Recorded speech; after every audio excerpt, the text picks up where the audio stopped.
The Moon of Xxene, Chapter 1. Glimpse of a fading moon in the dawning sky. Scene 3.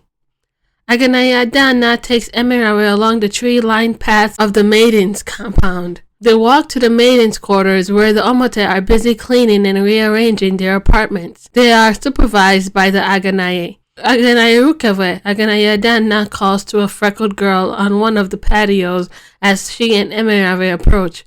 "Oh, Agaenaye and Omote, good morning." The two teenagers curtsy to each other. Then Agaenaye and Omote looks around the busy patio.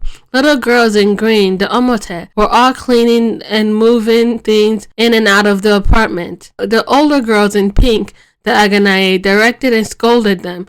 "Have the Agaenaye been left in charge of the Omote again?" Agaenaye and Omote asks. Agaenaye nods, sighing heavily. "It's true everyone is busy because of the Oroje's coronation, but it's really because of that horrible affair 4 months ago that the palace is still so Agaenaye. You know the Queen Dowager has forbidden anyone from speaking of that incident. Don't let anyone overhear or we'll both be in trouble." Agaenaye and Omote reprimands. Agaenaye covers her mouth with her hand. Her eyes dart around the patio to see if anyone heard. Feeling reassured, she says quickly to change the topic. "I mean, the palace is still in disarray, so that I have left us in charge of the Omote. What is the matter?" Agaenaye and Omote pushes Emeravwe forward, also eager to change the topic. "The Oroje have sent this girl to be trained as a palace maiden. She's supposed to be an Omote." Agaenaye's eyes bulge, finally noticing Emeravwe. "A valued child!" she exclaims, and the girls on the patio look up. Some rush over to get a better look at Emeravwe and the ruby in her forehead. Seeing it, they too exclaim, "A valued child!" "What is a valued child?" one Omote asks, and Agaenaye answers tartly, "A precious child who's given a jewel in its forehead when it's born. Valued children are actually loved by their parents and don't have to enter the palace to suffer like we do." "What is a valued child doing here?" another Agaenaye asks. "Is she here to taunt us with that gem in her forehead?" They all start shouting their displeasure at having Emeravwe among them. "Enough!" Agaenaye admonishes the girls. "It is the Oroje's decision. You must honor it," says Agaenaye and Omote. Agaenaye glares at her and says, "Wicked girl, you say that so easily because you won't have to deal with her."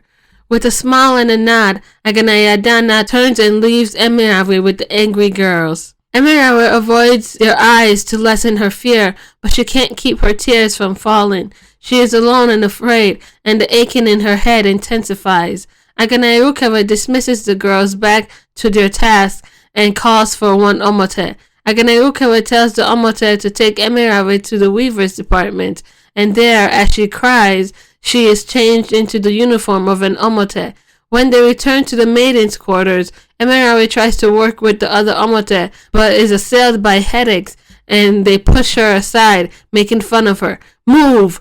Two Omote command her, ramming a bin they were pushing against the back of her legs. She is slammed to her knees, and the girls laugh. "If you are sent to work in the palace, though you have a gem in your forehead, are you still a valued child?" one of the Omote wanted to know as they walked away. The other responds, "No, you would be a worthless child." They burst in laughter. Emeravwe starts to cry in the hall, but she keeps getting brushed aside by the girls. Finally, she finds a corner to cry and nurse her headache. Images of her mother's death and the palace guards continue to flash through her mind. She falls asleep crying. Thank you for listening and watching. If you liked this video, please subscribe, like, and share. See you in the next episode.